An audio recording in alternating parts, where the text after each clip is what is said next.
Welcome back to Gaijin Hideout. I'm Jeff. I'm live here with chat, and this is more Monster Hunter Wilds. So today we've got a interview with the development leads for Monster Hunter Wilds called Evolving Monster Hunter, How Capcom's Belief in the Series Made It a Worldwide Hit.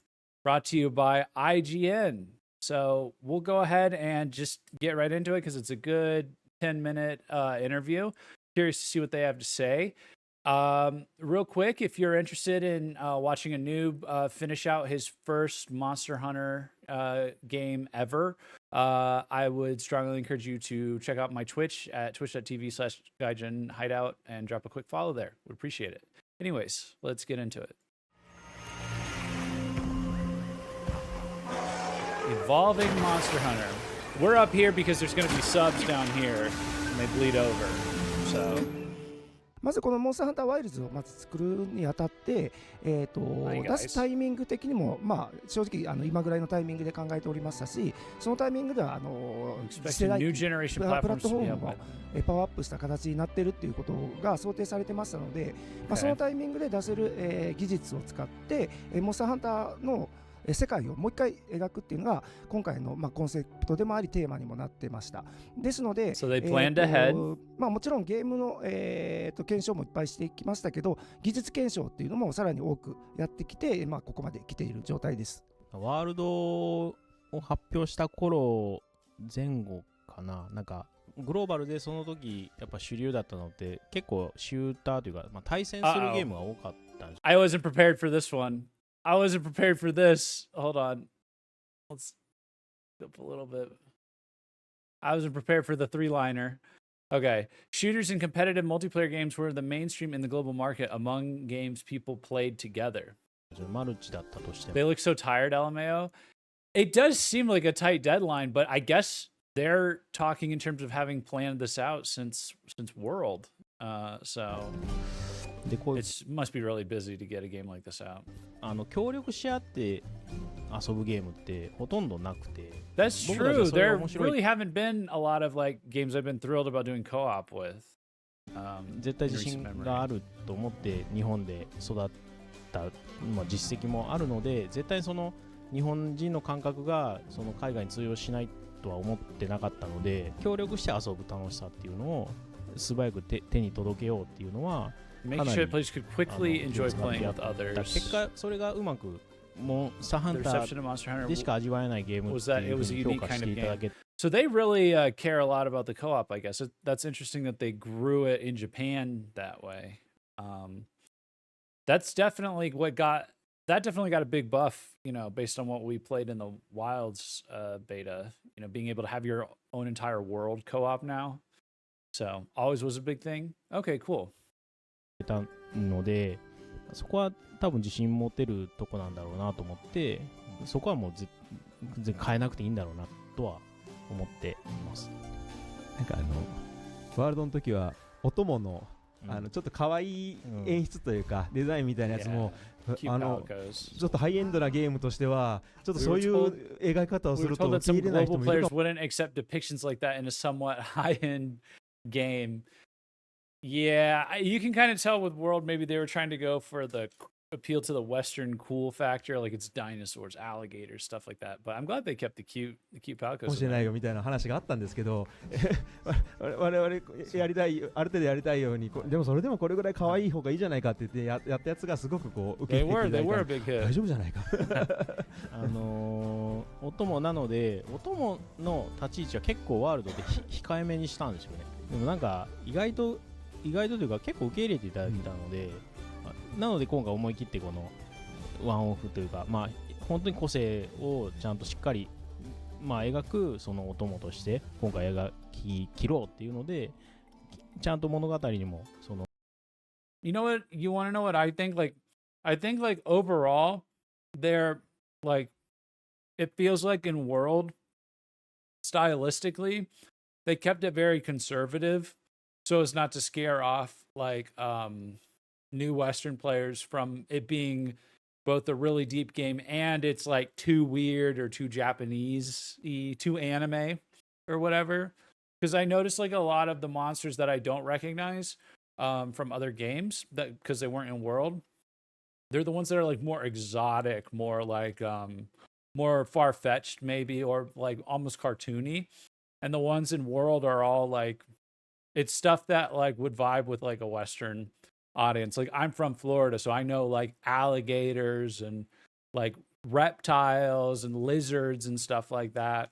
And you know, everybody grew up on dinosaurs, and dragons are universally appreciated, you know. So Monster Hunter is supposed to be weird. Well, yeah, I know, but I'm talking about like they obviously were appealing to like a global market. And I think they did that successfully, fairly successfully. And then I guess with like Iceborne, they added in a lot of older monsters that are, they're a bit more fantastical, but they're like also really badass, like Barioth and Tigrex and stuff like that. And you know, for me personally, that was just like that was like, oh, this is perfect. This could have been, you know, a lot of this could have been in the base game for me. Like this is like really, you know, it's like there, it's out there in like a good way and stuff like that. And now it seems like in Wilds they're comfortable enough to like add in even more of that flavor, that weirdness, that wildness. Wilds, if you know, pun, hello, pun department. So I think it's interesting they're talking about like the palicos like this. Like they're like, well, we didn't know if we wanted to have like cutesy ones in the big AAA game for the Western market, but it did okay. So we're gonna add more personality to them this time. I think they're probably gonna do that for like huge parts of the game, like, you know, because like we saw from that oil basing gameplay that it's very basic. You know, very basic hunts are very like, have very elaborate designs and animations involved with them now, you know. So I feel like they're having I feel like now that they know they've captured a good global market, they're gonna push the envelope a bit, and I think they've got the momentum on their side now. 役どころを作れたのはそこで一歩踏み出せたからかなっていうはい、気持ちはありますね。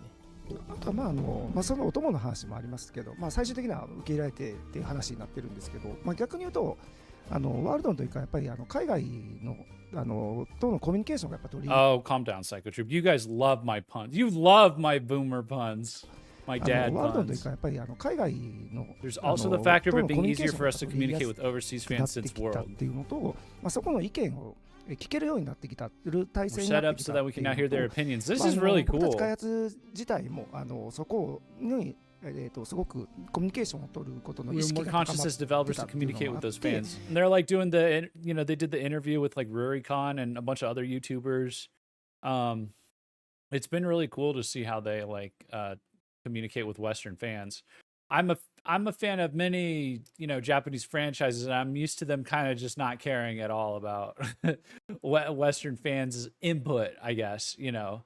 And you know, we get backburnered a lot, which, you know, to each their own strategy. But this was one of the first franchises where it's been like, it's felt very like, you know, everyone had a seat at the table, it seems like. So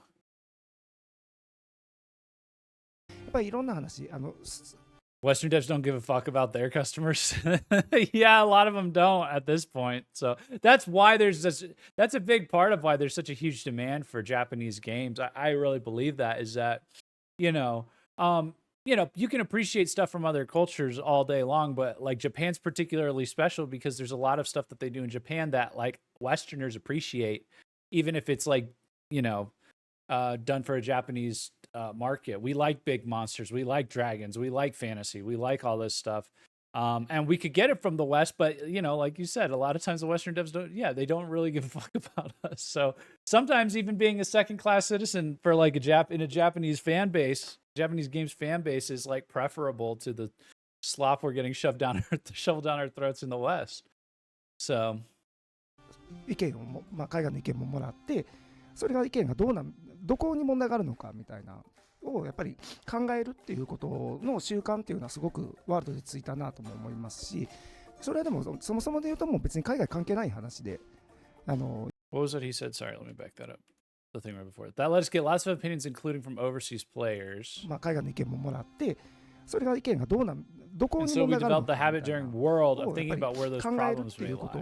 との習慣っていうのはすごくワールドでついたなとも思いますし、それはでもそもそもで言うともう別に海外 Of 関係ない course, 話 this で isn't specifically about overseas fans. Remember when the Chinese version was the knockoff? It's the other way around now. How did this happen? Well,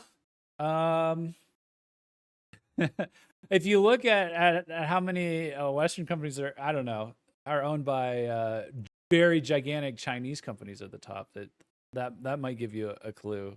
Like Black Myth Wukong is very different. Like the developers that made that is very different from Tencent. You know. ユーザーの方が言ってることを噛み砕いて、やらないといけないことは何なのか、 It's や about らなくて digesting い what い players are saying to figure out what we need to do and what こ isn't とじゃなくて connecting. 伝わってないところは何なのか This って is all いう like のをしっ green かり考 flags, えてい man. くっていうところがより身につきましたし、それがこのワイルズで生かされている部分も多々あります。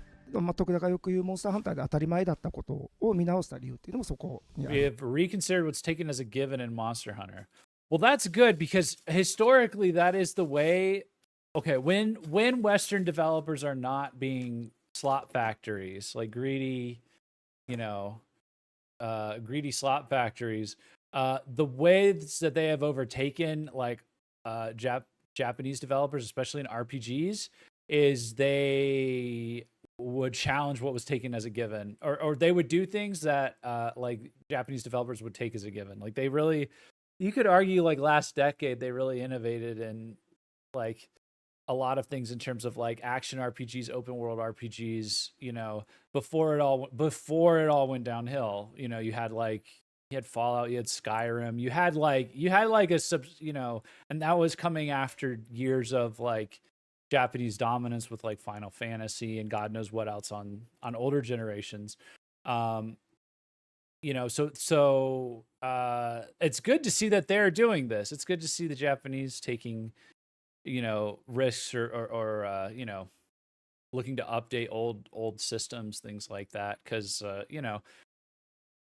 like I said, like a lot of the Western developers are kind of in decline right now. So ますし、なのでそういう、環境がと意識、僕たちの意識っていうのもそうなってきたっていうところもすごく大 our きいと思い environment ま and す。 awareness become 過去シリーズ oops, let me check that again. Our environment and awareness becoming like this played a major ってい part. うのもそうなってきたっていうところもすごく大きいと思います。過去シリーズにもあった群れっていうのは、リーダーがいたらリーダーの命令を行文が受けてその通りに動くというか、リーダー側の指令通りに動くような仕組みだったんですけど、今回はあえてむしろ逆にリーダーがここにいる、だから自分はこういう行動をしようみたいなことを個々に考えるようになったんですね。 These subs are だから ass. リーダーが今近くにいる、今交戦 What's wrong with them? Are they just like, I don't know. This guy, I never know how to like really してるから火星に行こうだったり how と to か、 react 逆 to に these リーダーすご properly く with 離 the れ subs. If the leader's far away, they'll act freely. So they gave だから自 the 分は herd 自由にして members みよう more だったりだと autonomy. か、そういうどういうこの群れの、より統制を取れた群れにしたいだったりだとか、より個別に判断しながらも、群れ感を出したいみたいな、いろんな群れのバリエーションみたいなのも含めてよりリアルに表現できるような仕組みに今回力作り直したところが、変化の要因かなとは思います。ワールドである程度自分たちも一つの I guess we were able to really like peel off like the individual Doshagumas and like the herd of Doshagumas that we fought that one time on the beta together. So I can see that.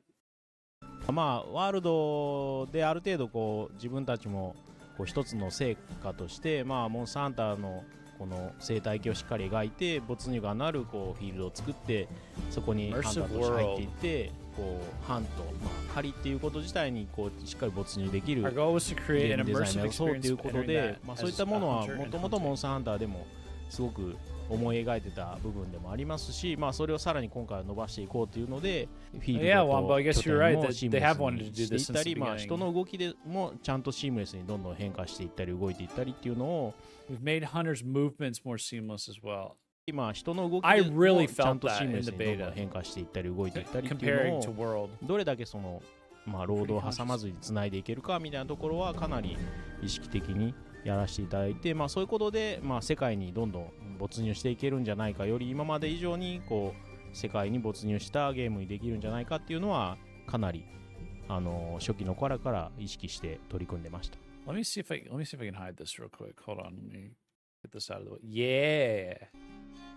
今回環境がどんどん変化していって、モンスター同士もこう実際動いていくので、一つのフィールドで しばらくこう放置して別の仕事をして帰ってきて、フィールドに出てみたら、骨塚がいっぱい生まれていたりだとか、ここで要は装飾モンスターがたくさん狩られた、何か捕食された形が起こったんだなだったりだとか、モンスターの中にいきなり傷だらけなモンスターがいたりだとかして、何かしら monsters covered in wounds, you'll be able to imagine what could have happened. So great. It's so great, man, because like so the open world, like the immersive aspect of world, like it's still, it's good, but like it still feels like you can see where the systems are, you can see like where the monsters are kind of on rails to a certain extent and stuff like that.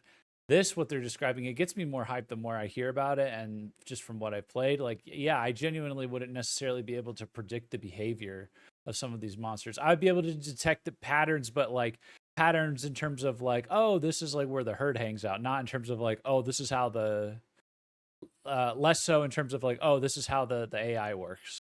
こちらが発生した結果こうなったんだろうなみたいなことを想像しながら、しかも傷だらけだからちょっとやっとくかみたいな気持ち、ハンドしとくかみたいな気持ちになったりするのは、 That's so cool that you can just run into like a partially wounded monster. 今回のこういろんな環境が遷移していく中で変化していく中で、ずっとデータを The way we designed this game to retain that data as you travel through different environments, so it won't wipe it if you go to another area. し続けるっていう、今回の設計と、ならではのモンハンらしさというか、自然界の感覚とかリアリティみたいなものが、感じれてすごく良かったなと思います。今回子供とかもちゃんと描こうっていうので、 We made the choice to properly depict children 今 this ま time. でこう子供をちゃんと描くチャンスがあまりなくて、トライとかも That's why it's so CPU intensive. Yeah, it honestly sounds like a more it reminds me of, to use another Capcom analogy, like Dragon's Dogma 2, they tried to do something like this. Like I remember in the developer interviews, they were really excited about how they'd had added this special AI to all the NPCs that gave them their own autonomy and stuff like that. And then that is why you ended up having so much slowdown in towns and stuff when you played that game, at least initially. I think it's still there.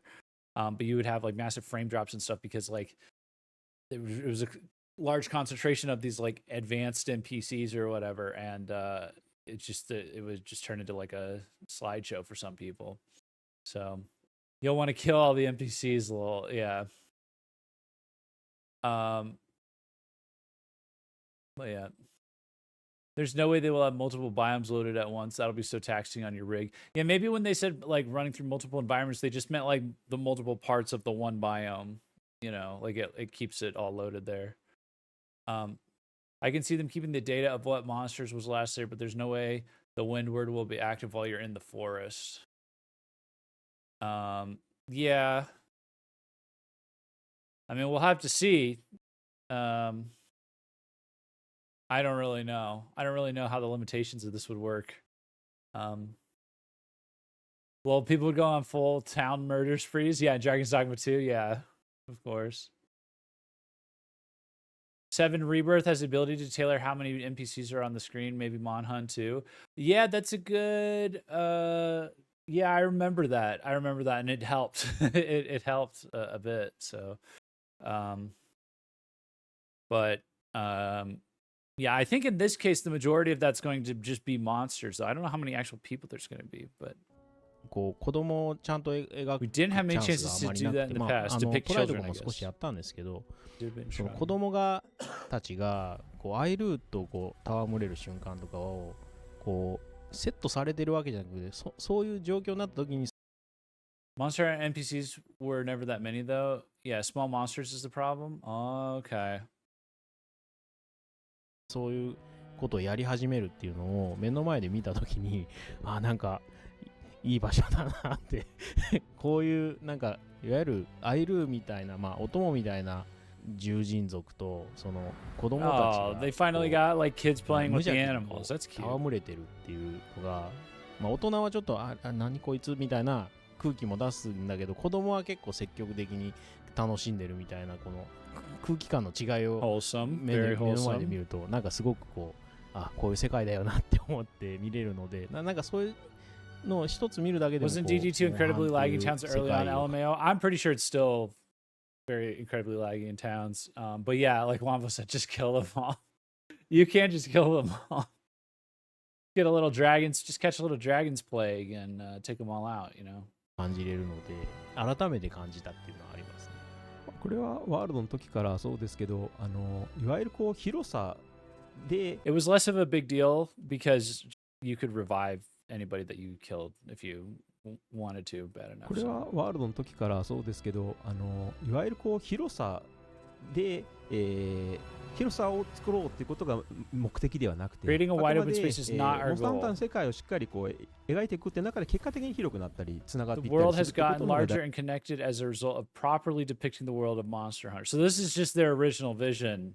The technology's caught up to it. 大事だと思ってますし、ワールドの時もワイルドの時もそうですけど、密度の高さってところが私たちのこのユニークな良いポイントだと思ってますので、密度の高さというのは、歩くだけで何かしら発見があったりだとか、過去にインタラクトできるものがあったりだとか、Oh, sorry. What did he say there? For example, you can discover something by simply walking around the というの field. は、歩くだけで何かしら発見があったりだとか、過去にインタラクトできるも Or の you があった can りだ find とか、 something い or ろんな other 意 to 味で interact こ with う、ア in クション many できる対 senses 象も of そう the ですけ term. ど、 Yeah. いろんな意味でこう何かしら発見がある密度っていうのを、フィールド内に仕込んでいくっていうのは、すごく大事なことです。それ自体が世界だったり生態系 Yeah, I'm looking forward to seeing how stuff like this is an improvement over World, because World it's like you could just get to an open area in the biome and it's like, here is your environmental trap. It is this one arbitrary thing we decided you can interact with. You can detect it by looking on your mini map for the icon. And it's like, well, okay. There's 8 crystallized spears hanging over me, but I can only blow up 2 randomly. Like, do I, you know? So, and they were always like few and far between. And it was like, oh, I'm doing the thing in the game now, you know? So it'll be interesting to see how this immersion like takes over, you know, in Wilds. Like maybe it's there. Maybe there's just more things. I'm imagining I'm going to be more encouraged to interact with like everything, and not just look for like generic insert thing to interact with. So we'll see. ってものを描くものにつながってくると思ってますので、でも、ここにはこういう生態系があってだからこういう環境生物も含めているし、だからこの人たちは A stage will what? ここにはこういう A stage will contain a certain kind of biology because it has a certain kind of 生態系があっ ecosystem. てだからこういう環境生物も含めているし、だからこの人たちはこの Which 時 is 間 also 帯 why に the なるとこういう characters 行動 there を取る act ん the だ way they よみたい do な at のを certain 一つずつ times. 考えてこう It's 作っ fun てい for く us to think about that and create each one of those elements. 自体は I 考えさ wonder れる if もあ that ります means that there's going to be less crossover among the biomes this time to keep it more realistic. あとはそもそも開発中もこのメンバーそのオープンワールドっていうワードが出てきているわけではなく、やりたいことを再現していったらこうなったっていうところですので、なのであまりそのオープンワー We're ルド actually that conscious of the idea of an open が意識し world. てたっていうのは実はなくて、結果的にこう This is やりたい just こ what と we したら wanted こう to なり do. ましたっていうそうなんですよね。なんか Yeah, you オープンワー can ルドっ kind of see that. て言っていいんかも自分たちはよ We く don't 分か know ってなく even て if we can call this an open world game. Yeah. これをなんて呼べばいいんだろうっていうのは実はあまりよく分かってないんですよね。そのオープンワールドですよねって言っていただく If people say it's an open world game, then we wouldn't disagree with them. It's like it's like partially open world, but then it's more interconnected than like an open world is normally. I think. Like it's like they're just sacrificing some of the openness, or just not caring about some of the openness and focusing more on how interconnected everything is. So this is all like green flags. This is all like the right way to do it. So, diehard Monster Hunter fans are probably super excited for Wilds for how many new monsters there are. Lol.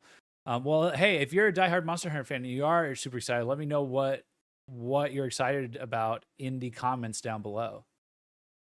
いただくならそういうもんなんかなとも思ってますし、いやこれは違うよねっておっしゃる方がいるなら、いやそうなんだろうなと思ってるし、なんかジャンルとしてどう捉えられるかちょっとあんまり意識せずやってる感じですね。だからオープンワールドゲームにサイドミッションがあるからサイドミッション入れてるってわけでもなくて、今回の世界観設定だったり人との関わりを考えたらもうちょっと掘り下げて遊びたいなって思う気持ちが出てくるから結果的にサイドミッションを入れていったっていう形にはなりますね。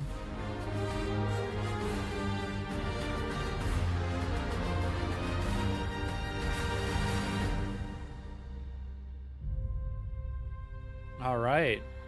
Is that the whole interview? Let me see. Yeah, looks like it. Okay. Yeah. Honestly, yeah, I won't lie. I'm pretty sure if you go back and you watch my first like reaction to this, I made like a Breath of the Wild comparison because I just assumed like Monster Hunter Wilds. You got the little exotic green colored, logo. Tears of the Kingdom had just dropped, and I was like, okay, this is just them doing an open world Monster Hunter. Just because of, the influence of like newer generation open world games and like how much they've elevated the, the genre or just like the quality of those games that have done it. But the more I've like dug into it, the more it's like, it's actually like several developers across the last few decades have had a vision in their heads for broad, adventurous games where you can explore a variety of environments, largely unrestricted. And they've just been limited by, including Zelda, but like also including Monster Hunter, Dragon's Dogma, Final Fantasy, I guess. Maybe that one's a little newer, that vision. But and then a lot of these developers have just been limited by technology, and we're finally reaching a point. I said this with Dragon's Dogma 2, is like, if we're not there now, we're like right on that cusp of like the technology is finally starting to catch up with like the full vision of like some of these developers that they've had for their games. I don't know if it's immediately clear exactly how they can contain the scope of their vision within like a game's release. Like Dragon's Dogma 2 kind of has that problem where on the one hand, people say it feels unfinished, but on the other hand, it's like, okay, well, in order for them to complete it in a way where it would feel unfinished, like they would have to charge you $150 for the game and it would take up like 400 gigabytes, because of the scope of that game. But Monster Hunter, on the other hand, they seem like they did it a different way where they had a complete vision for a world, and then they just like the world of Monster Hunter, and then they just always like shrunk and contained the world and then the little biomes or wherever you were playing. I'm just guessing based off of world, but they kept it all complete, like a completed vision, and they just shrunk it based on their technical limitations. And now we've gone from world, which had like little small biomes, and it was like open world mini, you can explore, but it's like a lot of stuff's on rails and there's loading screens in between everything. And now it's like Wilds is like, boom, with the power of technology, it's like expanded the scope of what they can do. And so it's the same vision. I can see the vision with the interconnected worlds and everything, but now it's a bit bigger, and the loading screens in between everything is gone, and everything's a lot more interconnected and persistent, and things are a lot more intelligent in the world. So I think this is the way to do it, even though you're sacrificing in the short term, you're just having to like cram your vision into the limits of. They did a good job like cramming and compartmentalizing like a broad vision for an ambitious game, which several developers have, into the limits of, what was available for Monster Hunter World. And now with Wilds, it seems like they're making like a very reasonable expansion. It doesn't seem like they're overwhelming themselves. You can kind of like, I feel like when we talk about this as players, like we kind of have a good sense of what the limits are. We don't feel like we don't get the impression that they're like, the sky's the limit because the NVIDIA 50 series is coming out or whatever, like it seems like a very well measured enhancement. So speaking of game size, your favorite game, Jeff, Ark is 300 plus gigs with every map installed. Wow, that is crazy. Yeah. So But yeah, so I think I don't know if there was like too much information to be gleaned in this interview. I think they were just kind of sharing their personal feelings and things that stood out to them as developers from their experience, maybe things we hadn't heard from them before.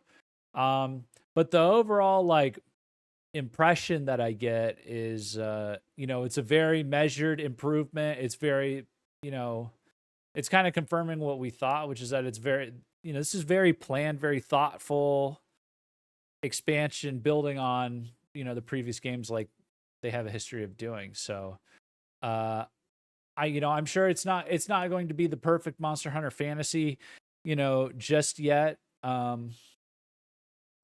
it is it's going to be damn near that. I think it's going to be huge. So I'm really excited. I'm really excited to see like just a dev team just comfortably scale up and like scale up their dream to match the new technology without overdoing it. And I think they're going to stick the landing on this. So I wish crossplay was the standard for games, but I know why it isn't. That's also huge. Like nailing the crossplay thing. That's like so big, man.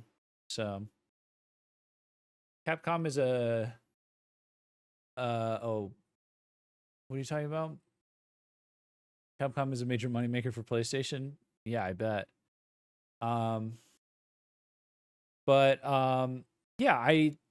Yeah, that's about all I have to say about it, I think. The one other thing I was going to say is like, I think for the future, when the technology gets better and they're able to make another leap, I do kind of think the logical conclusion for where they're going with this is another MMO. Like, but like maybe kind of like what they talked about here with the open world. But like they do that, but with an quote unquote MMO, where it's like they didn't think about they didn't think about making this game open world. They don't even know if you would call this game open world. They just scaled up their vision with the technology that was available and made decisions on what they wanted to do. And it happens to look open world as a result, but they don't really know what to call it. I think the next step beyond Wilds, like the next game, if I had to guess, would be like doing that, but it's like instead of everyone saying, hey, this is like an open world game, they're going to be like, oh, this is kind of like a Monster Hunter MMO. But they're just like, well, the network technology is like improved drastically. Everyone's CPUs and GPUs are really, good. We don't have to worry so much about an action RPG being massively multiplayer or having like 32 people on the screen or whatever. But maybe we wanted to keep hunts in 4-person squads, or we wanted to, control the flow of people. So it's not just everyone wandering around like a true MMO. And so we just scaled up our vision even more, but the multiplayer's drastically more interconnected. There's much more drop in, drop out. It's like approaching like an MMO. Like I could really see that, in the future. And the reason I say that is because I just noticed that like the technology's there to where people are trying to brazenly make like an action RPG MMO right now. And they're like, there are action RPG MMOs now and stuff like that. So, I think that's the logical next leap, because like this game, that was one thing that stood out to me in the beta, is it's like so fun to play with friends, like, doing co-op for the entire world. It's like, well, why not just 4 people? Why can't it be like 8 people, 32 people, people, and maybe they're strangers, or like, some of them, and some of them are strangers, or maybe it's like squads dropping into worlds of other squads, or, and the reason is technical limitations, I'm sure. But like in 8 years, I think that's going to be like the new thing, in addition to like improved CPUs, GPUs, and the technology that's out there.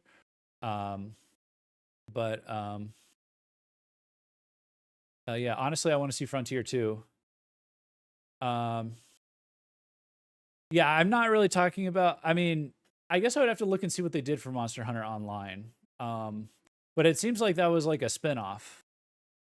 I'm talking about for the main game. I would say like large parts of the main game would go interconnected, optional interconnected maybe, or something like that.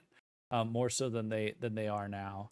And Monster Hunter Frontier was a literal MMO. Yeah, I'm specifically saying not a literal MMO, pay to win and all. Yeah. Frontier is basically different devs. Yeah, that's why I said like not an MMO, but like how they said here, like they just naturally expanded their vision for Monster Hunter World. And people started calling it an open world game, and they're like, well, maybe, but we don't really know what it is. We just did our thing. I think if they do that again for another 8 years, in another 8 years for the sequel to this game, I would just guess that would be, people would start saying, oh, this next one's kind of like a Monster Hunter MMO. And they would have been like, well, no, not really. It's just like our vision was like, we wanted to have a very immersive Monster Hunter world, and we wanted to make sure you and all your friends and like could be in it, and you can make new friends in it. And so we've created something like that, and we don't really know what to call it. So that's what I'm saying. I'm talking about like a mainline game. I'm thinking it would be like a mainline game. Dog, if they keep expanding, my PC will melt. Well, you're gonna have to get a new PC in 8 years or something like that. It's been 8 years, right, since World. I'm just doing a rough guess there. But anyways, I've yapped enough. That was my general impressions on the interview. And yeah, just really excited for this game to come out. And everything seems like a green flag so far. Looking forward to trying the beta again, and really looking forward to the game coming out. So if you liked this video, please leave leave your thoughts. Well, leave your thoughts regardless in the comments down below. But if you liked it, hit the like button, and I'd appreciate it if you subscribe to the YouTube channel. It's free. Also, definitely check me out on Twitch, again at twitch.tv/Gaijin Hideout. I stream live Mondays and Thursdays at 8 p.m. EST. I'm currently completing my first playthrough of any Monster Hunter game in the form of Monster Hunter World and Iceborne. I would love to have you in chat. I will, of course, switch over to Monster Hunter Wilds day 1 when it comes out. And yeah, thanks so much for watching, and I'll see you on the next video. Peace out.